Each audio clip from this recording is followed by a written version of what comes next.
Welcome to our first Business United event of the new season. We appreciate and thanks for all the support you guys give.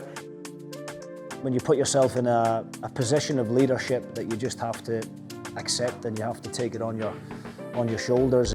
You know, when the team is winning, it's the easiest job in the world. You know, when maybe there's a little few bumps in the road, it can become challenging. Every decision I make is an honest one. It's for the best of the team. It's what I believe is that, you know, the right decision at that moment in time. You know, I would like to say more often than not, I think I get those decisions right, but of course there have been moments where I've made mistakes and I've had to, you know, admit to those mistakes.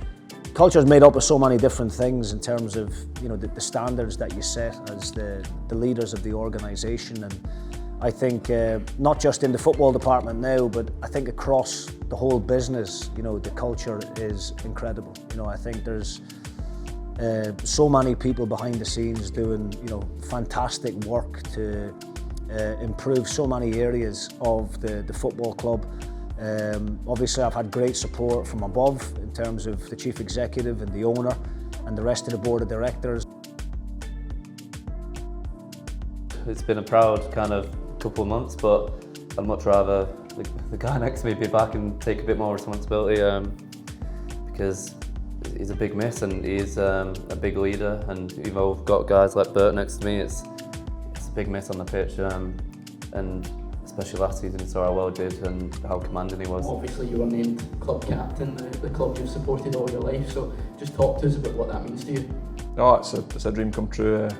I dreamed about it since I was a young boy, and sitting in the stands as well. I probably didn't think that I'd managed to achieve being club captain here, but I'm just grateful and so proud. Everywhere you go, you try to adapt as good as possible, and I feel that throughout the years it gets easier to adapt and get into a new team and a new mentality, a new culture more easy. Those three guys in particular are real leaders of the group, and you know, I think Will and Ross are only 24 years old, Bert Esselink is 26, and I'm now looking at those three individuals as being the senior players in the dressing room almost. Every environment you take a bit from. I've played lower leagues in England as well, and it's definitely helped me kind of become a man in a man's game, and you just take every experience into every game, whether it's game management, helping others. There's a lot to learn. My personality hopefully comes out in the teams that I manage and that I represent, and I think, you know, it's the same from a business perspective for all the business owners and the managers and whatever other positions that you've got in the company. I think you take pride in your own performance, especially when it's, you know, from your guys' point of view, when it's your name above the door. You know, you've got to be the one that drives standards. I try to be active in the team, and I try to cope with the guys next to me, because there are some rules in the dressing room that are new for me too, and I try to adapt as good as possible to that, and within the last weeks and also in the coming weeks it will be better and better.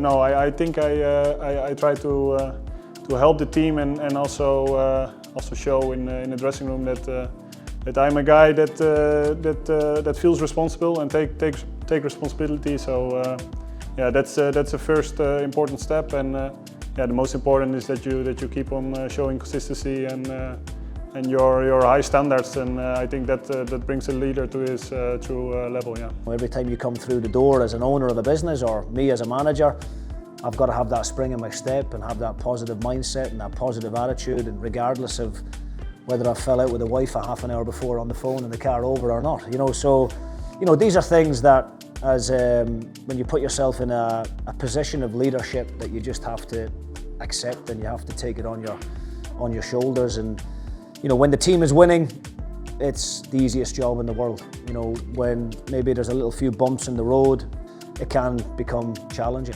Every day, there's no cults, everyone's together, always having good banter, and yeah, everyone enjoys coming into work every day, and like, if you enjoy yourself, you're never going to come in unhappy, and yeah, you're probably more productive that way. Have a bit of banter, mess about when you need to, but then work hard when when the time comes. So I'll just enjoy it. That's what I do every day. What I've found over the years certainly is that, be true to yourself, stick to your own standards and your own principles. And I was always quite a demanding player anyway, as a captain. A lot of the guys knew me at, on that level anyway. They knew that I tried to set high standards in training as a player. I tried to, always do my best. I was very much a team player. I was quite, I felt, an honest individual in terms of, what I gave on a match day. And I don't think the guys that I played with to the guys that I managed would say I was a great deal different in that transition period. But it certainly does take a little bit of adjusting.